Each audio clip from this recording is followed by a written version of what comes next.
மாட்டான், தமிழ்ல பேசுவான். அவன் வச்சுக்கிற போர்டு எப்படி இருக்கு, இங்கிலீஷ்ல இருக்கும். ஏண்டா தமிழ்ல அடுத்தவன் போர்டெல்லாம் அடிச்சுக்கலடா, நீங்க என்னடா அவனுக்கு நம்பிக்கை கிடையாது.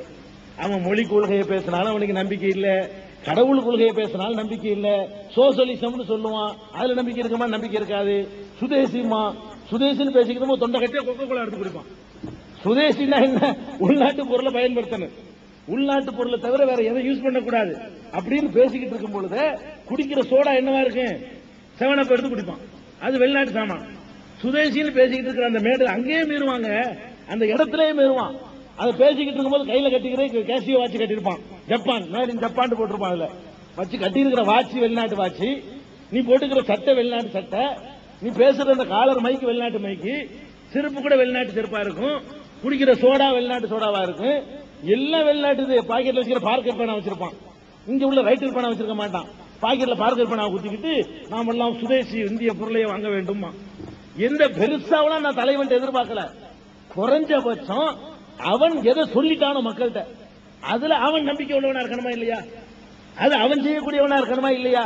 இந்த குறைந்தபட்ச தகுதி உள்ள தலைவனை உலகம் பூரா தேடி பார்த்து ஒருத்தனை காட்டுங்க பார்ப்போம். உலகம் பூரா தேடி பார்த்து எந்த நாட்டிலேயாவது, எந்த மாநிலத்திலேயாவது, உலகத்துல எந்த ஒரு மூலையிலேயாவது அவன் சொன்ன அளவுக்கு அவன் செய்யறவன், அவன் எதை மக்களுக்கு சொல்றானோ அதை செய்யற தலைவனை காட்டுங்க. அப்ப அரசியல் எடுத்துக்கொண்டு வர்ற தலைவனு மக்களை ஏமாற்றக்கூடியவனா இருக்கிறான், சுரண்டக்கூடியவனா இருக்கிறான். ஆன்மீகம் சொல்லக்கூடியவன் அந்த மாதிரி இருக்கிறான். நபிகள் நாயகம் ஸல்லல்லாஹு அலைஹி வஸல்லம் அவர்கள் ரெண்டு விதத்திலும் தலைவராக இருந்திருக்கிறார்கள். ஆன்மீக தலைவராகவும் இருந்தாங்க, அரசியல் தலைவராகவும் இருந்தாங்க. இந்த ரெண்டு தலைவர்களையும் நீங்க இந்த குறைந்தபட்ச உரைகள் நான் சொன்னேன் அதுல உரசி பார்க்க வேணாம், ரொம்ப உயர்ந்தபட்ச உரைகள் எதுவோ அதுல கொண்டு உரசுங்க. ஒரு தலைவர்கிட்ட எந்த தப்பு இருக்கக்கூடாதுன்னு நினைப்பீங்கல்ல, ரொம்ப உயர்ந்த உரைகள்ல கொண்டாந்து வச்சு உரசி உரசி பாருங்க. அரசியல் தலைவர் எடுத்துக்கொண்டாலும் அவரிடத்துல ஒரு தப்பு உங்களால காண முடியாதுங்க. ஆன்மீக தலைவர் எடுத்துக்கொண்டாலும் அவருடைய வாழ்க்கையில ஒண்ணுமே காண முடியாது.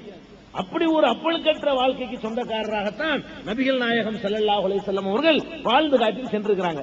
எப்படி எல்லாம் உரசி பார்க்கலாம். இந்த நபிகள் நாயகம் ஸல்லல்லாஹு அலைஹி வஸல்லம் அவர்கள் பலதார மனத்துக்கு நான் வர்றதுக்கு முன்னாடி இதெல்லாம் தேவை, இதெல்லாம் உங்க மனசுல பதியணும், அப்பதான் அந்த விஷயம் உங்களுக்கு புரியும். தலைப்பு கொண்டு வேற விஷயம் சொல்ல நினைச்சிடக்கூடாது, தலைப்புக்கு வருவேன், வர வேண்டிய இடத்துல கரெக்டா வந்துருவோம். நபிகள் நாயகம் ஸல்லல்லாஹு அலைஹி வஸல்லம் அவர்கள் இந்த தன்னை நபின்னு 40வது வயசுல தான் அறிவிக்கிறாங்க. நான் கடவுளுடைய தூதர் என்று 40வது வயதுல தான் மக்களுக்கு அறிவிக்கிறாங்க. அதுக்கு முந்தின ஒரு 40 வருஷ வாழ்க்கை இருக்குது, அதுக்கு பிந்தி ஒரு 23 வருஷ வாழ்க்கையில தான் நான் கடவுளுடைய தூதர் என்று சொன்னாங்க. இவங்க ஆட்சி தலைவர் ஆகுறாங்கல்ல, பொருளாதாரத்தில் போய் உரைச்சி பாருங்க. இவரு தன்னை நபின்னு சொன்னார்ல 40 வயசுல, அதுக்கு முந்தி இவருடைய நிலைமை என்ன, நபின்னு சொன்ன பிறகு இவருடைய நிலைமை என்ன. அதுக்கு முந்தி சோத்துக்கு லாட்டை அடிச்சாரா? 40 வயசுக்கு முன்னாடி வாழ்ந்த நபிகள் நாயகம் ஸல்லல்லாஹு அலைஹி வஸல்லம் எப்படிப்பட்டவர்கள் சொன்னா, உங்க ஊர்ல ஒரு பெரிய பணக்கார யாருங்க, நிலப்பள்ளி யாரும் உண்டா, யாரோ ஒருத்தர் இருப்பார்ல, ஊர்ல ஒரு பணக்காரன்னு ஒருத்தர் பேர் யாவும் வரும், அப்படி ஒருத்தர் ஒவ்வொரு ஊருக்கு ஒருத்தர் இருப்பாரு. நபிகள் நாயகம் ஸல்லல்லாஹு அலைஹி வஸல்லம் அவர்கள் 40 வயதுக்கு முன்னாடி உள்ள காலகட்டத்தில் மக்காவுல போய் இந்த ஊர்லயே பெரிய பணக்காரர் யாருன்னு கேட்டா முகமது நபி தான், நபின்னு சொல்ல மாட்டாங்க, முகமது தான், அவர் தான் பெரிய பணக்காரரு. அந்த நிலையில இருந்தாங்க நபிகள் நாயகம். நல்லா விளங்கிக்கணும். பெருமானார் ஸல்லல்லாஹு அலைஹி வஸல்லம் அவர்கள் அல்லாஹ்வுடைய தூதர் என்று என்னைக்கு சொல்ல ஆரம்பித்தாங்களோ அதுக்கு முந்தைய காலகட்டத்தை நீங்க பாத்தீங்கன்னு சொன்னா 25 வயசுல இருந்து காசு ஏற ஆரம்பிக்குது. அனாதைதான், சிறு வயதிலேயே வயிற்றுல இருக்கும் பொழுது தந்தை இழந்துடுறாங்க, சிறு வயதிலே தாய் இழந்துடுறாங்க, சிறிய தந்தையுடைய ஆதரவுல வளர்றாங்க. ஆனால் 25 வயதுல வியாபாரத்தில் ஈடுபட்டு பெருமானார் ஸல்லல்லாஹு அலைஹி வஸல்லம் அவர்கள் பெரும் வணிகராக அவர்கள் ஒரு பக்கம் உருவாகிறாங்க. அவர்களுடைய மனைவி ஹதீஜா நாயகி அவர்களும் செல்வ சீமாட்டியா இருக்கிறாங்க. ரெண்டு பேருடைய செல்வமும் சேர்ந்த அந்த நேரத்தில் மக்காவில் அவர் தான் பெரிய பணக்காரர். நபிகள் நாயகம் தான் மக்காவில் இருந்த அன்னைக்கு அத்தனை பேர்லையும் பெரிய வசதி படைத்தவராக மாறுறாங்க. சில பேர் திரும்ப பேப்பர் போட்டுட்டு இருப்பாங்க, விஜி பன்னீர்தாஸ் எல்லாம் எடுத்துக்கிறங்க, அதனால பேப்பர் போட்டுக்கிட்டு இருந்தவர். இருந்தாலும் ஒரு கட்டத்தில் இன்னைக்கு மெட்ராஸ்ல பாதி அவருக்கு சொந்தமா இருக்கு. இன்னைக்கு எங்க பார்த்தாலும் பிஜேபி போட்டு வச்சிருக்கான், கடற்கரையே விலைக்கு வாங்கி வச்சுக்கிற அளவுக்கு அந்த ஆள் எங்கேயோ போயிட்டாரு. இந்த மாதிரி நபிகள் நாயகம் ஸல்லல்லாஹு அலைஹி வஸல்லம் அவர்களுடைய 25 வயசு வரைக்கும் உள்ள வாழ்க்கை வறுமையான வாழ்க்கை தான். 25 இருந்து 40 வயசு வரைக்கும் உள்ள வாழ்க்கை ரொம்ப செழிப்பான வாழ்க்கை, ரொம்ப வசதியான வாழ்க்கை, ரொம்ப ஒரு பணக்காரத்தனமான வாழ்க்கை. அப்ப நான் 25 வயசுல இருந்து ஒரு சொகுசு ஆரம்பித்து பணத்திலே குளிக்கிற அளவுக்கு பெருமானார் ஸல்லல்லாஹு அலைஹி வஸல்லம் உயர்ந்த நிலையை அடைந்து 40வது வயதில் தான் அல்லாஹ்வுடைய தூதர்னு தன்னை சொல்ல ஆரம்பிக்கிறாங்க. அப்ப இவர் இந்த ஒரு வேலையை கையில் எடுத்துக்கொண்டது எதுக்கு இல்ல? பணத்துக்கு இல்ல, நிச்சயமா பணத்துக்கு இல்ல. இன்றைக்கு இருக்கிற எம்ஜிஆர்ல இருந்து, கருணாநிதியில இருந்து, ஜெயலலிதாவுல இருந்து 95% தலைவர்கள் நீங்க எடுத்து பாத்தீங்கன்னா சிங்கிள் டீக்கு லாட்சி அடிச்சவங்க ஒரு காலத்துல. ஒரு டீ வாங்கி 2 பேரும் கட்டிங் டீ அடிச்ச ஆளுங்க தான் அவங்களுடைய கடந்த காலம். இன்னைக்கு கோடி கோடியாக செல்வத்தை குவிச்சு வச்சிருக்காங்க. இந்த பொது வாழ்க்கைக்கு வருவதற்கு அதுக்கு ஒரு நோக்கத்தை நாம் சொல்ல முடியும். இவங்க எதுக்கு இப்படிலாம் வந்தாங்கன்னு சொன்னா, எப்படி தலைவன் ஆகணும், அப்படி சம்பாதிக்கணும், அது பண்ணணும், அப்படி நினைச்சுக்கிட்டு திட்டம் போட்டு ஒரு கொள்கையை ஏற்றுக்கொண்டார்கள் என்று சொன்னால் அது ஏற்றுக்கொள்ளத்தக்கதாக இருக்கும். சொன்னால் அதை மறுக்க முடியாது. ஏன்னா அப்படி அவங்க கடந்த காலம் இருந்தது. இன்றைய காலத்தில் அவங்களுக்கு செழிப்பு இருக்கிறது. நபிகள் நாயகத்தை பொறுத்த வரைக்கும் அவர் சோத்துக்கு லாட்டி அடிச்சாரு, வேற வழியே இல்ல, சம்பாதிக்கிறது ஒண்ணும் தெரியாம இப்படி ஒரு அல்லாஹ்வுடைய தூதர் இருந்தாரு, ஒரு கூட்டத்தை உண்டாக்குனாரு, அதை வச்சு சம்பாதிச்சுக்கிட்டாரு சொல்ல முடியாது. ஏன்? எல்லாத்தையும் விட பெரிய பணக்காரர் அவர் இருக்கும் பொழுது இதை சொல்லி அப்புறமேல தொழிலையும் விட்டு போட்டு இதே வேலையை இறங்கி எல்லாத்தையும் இழந்துட்டு போறதுக்கு யாரும் ஒரு சொந்த உலக லாபத்துக்கு அப்படி உண்டாக்கி இருக்க முடியாது.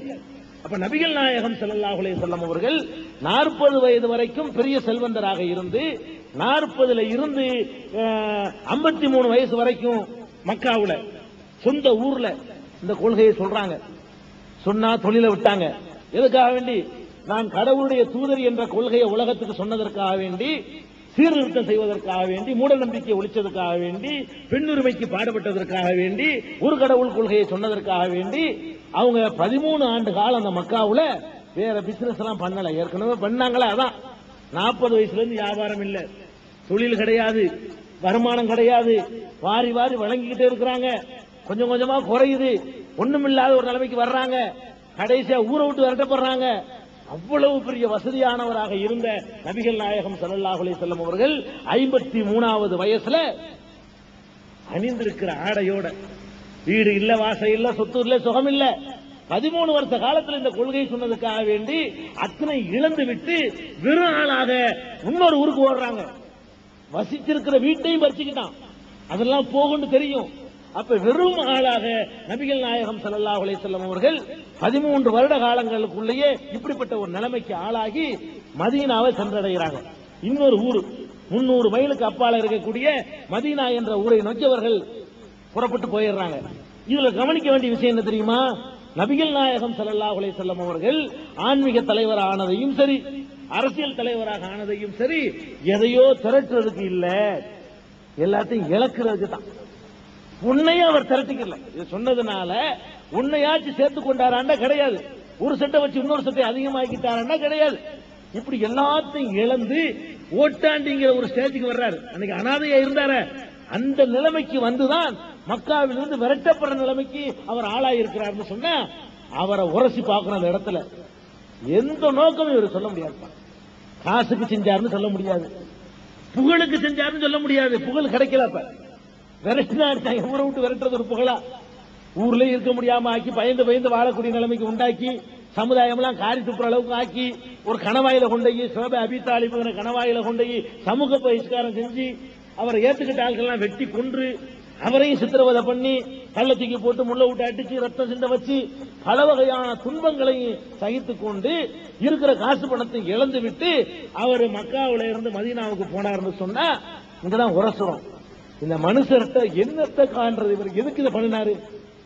அந்த மறுமையில் அவர் எந்த கொள்கை சொன்னார் அதுக்கு பண்ணாருன்னு ஒண்ணுதான் சொல்ல முடியுமே தவிர இந்த உலகத்தினுடைய எந்த ஒரு பதவியையோ அந்தஸ்தையோ செல்வத்தையோ புகழையோ வேற எதையும் இவர் எதிர்பார்க்கல.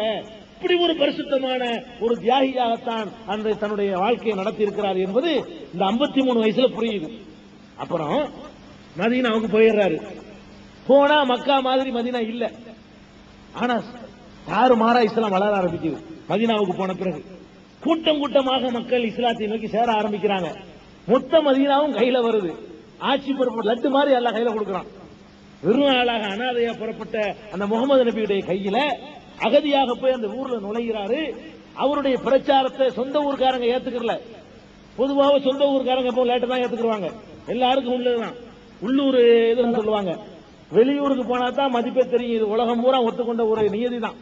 அந்த அடிப்படையில் மதீனாவுக்கு போன பிறகு அவருடைய நட உட பாவனை எல்லாத்தையும் பாக்குறாங்க, கொள்கையை பாக்குறாங்க. கொஞ்சம் கொஞ்சமா கூட்டம் சேர்ந்து எல்லா மக்களும் அப்படி மட்டுமா வந்துடுறாங்க. பெருமளவுக்கு மக்கள் அவர் கையில வந்துடுறாங்க. அப்பதான் ஆட்சி தலைவர் ஆகிறார். மதீனாவுடைய ஆட்சி அவங்க கையில கிடைக்குது. அப்போலாம் பெரிய பெரிய நாடுலாம் கிடையாது. இந்த ஊர் தான் ஒரு நாடு. அந்த காலத்துல எல்லாம் பெரிய இந்தியா மாதிரி அகண்ட பாரதம்லாம் போலாம் கிடையாது. நம்ம இந்தியாவை எத்தனை துண்டா இருந்துச்சு? 2000 துண்டுக்கு மேல இருந்துச்சு. உங்களுக்கு பல தடவை சொல்லியிருக்கோம். தமிழ்நாட்டிலேயே இந்த சின்ன மாநிலத்துக்குள்ளே சேர சோழ பாண்டியன் பல்லவன் அவன் இவன்கிட்டு ஒரு 78,000 பேர் ஆட்சி பண்ணிருக்கான் ஒரு தமிழ்நாட்டையே. புதுக்கோட்டைக்கு ஒரு ராஜா, ராமநாடுக்கு ஒரு ராஜா, காஞ்சிபுரத்துக்கு ஒரு ராஜா, மெட்ராஸுக்கு ஒரு ராஜா, ஆற்காட்டுக்கு ஒரு ராஜா, திண்டுக்கலுக்கு ஒரு ராஜா, மதுரைக்கு ஒரு ராஜா. இப்படி ஒரு தமிழ்நாட்டில் இத்தனை பேர் ஆட்சி பண்ணிருக்கான் பாத்துக்கிறீங்களேன். அந்த காலத்துல ஊருக்கு ஒரு ராஜா தான். மதீனாங்கிற ஊருக்கு போய் அங்க ராஜாவாகிறாங்க. ஊருக்கு தான் ராஜா.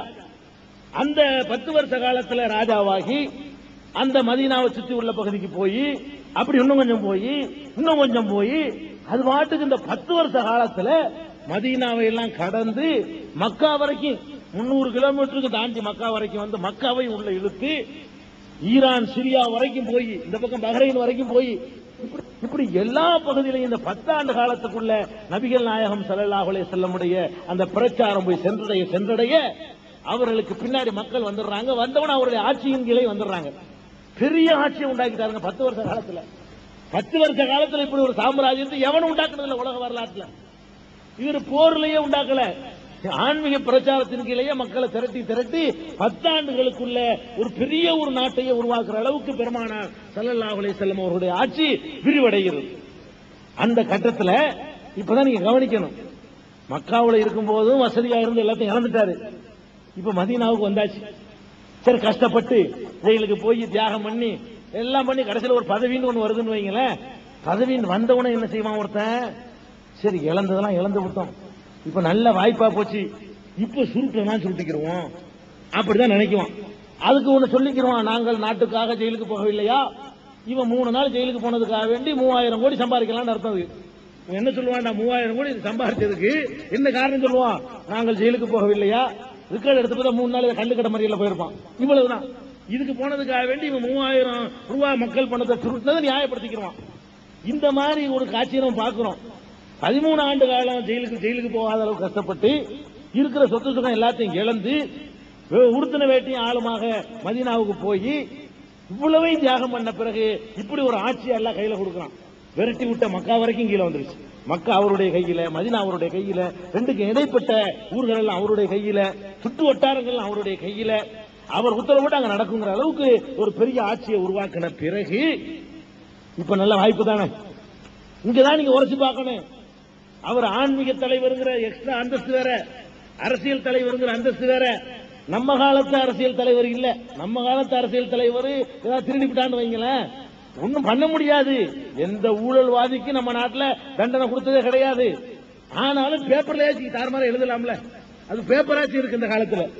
அத பார்லிமெண்ட் சட்டமன்றம் ஒரு நாளைக்கு சத்தம் போட்டு கலாட்டா பண்ணி மக்களுக்கு இப்படி ஒண்ணு இருக்குன்னு மெசேஜாவது கொண்டு போகலாம். அந்த காலத்துல அந்த வசதி எல்லாம் இருந்துச்சா?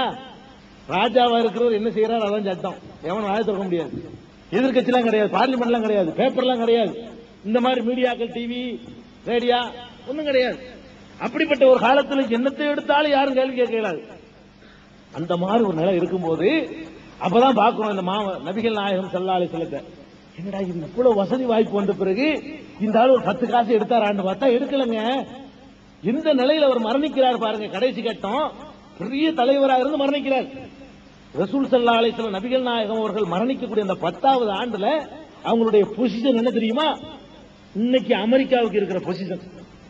இன்னைக்கு அமெரிக்காவுக்கு என்ன பொசிஷன் உலகத்துல? உலகத்துக்கு அவன் தான் சட்டாம்புல. அவன் வச்சுதான் சட்டம். நினைச்சா ஈராக்ல போய் அடிப்பான், நினைச்சா யுகோஸ்லாவியால போய் அடிப்பான், நினைச்சான்னு சொன்னா ஈரான்ல போய் கொண்டு போடுவான். நாளைக்கு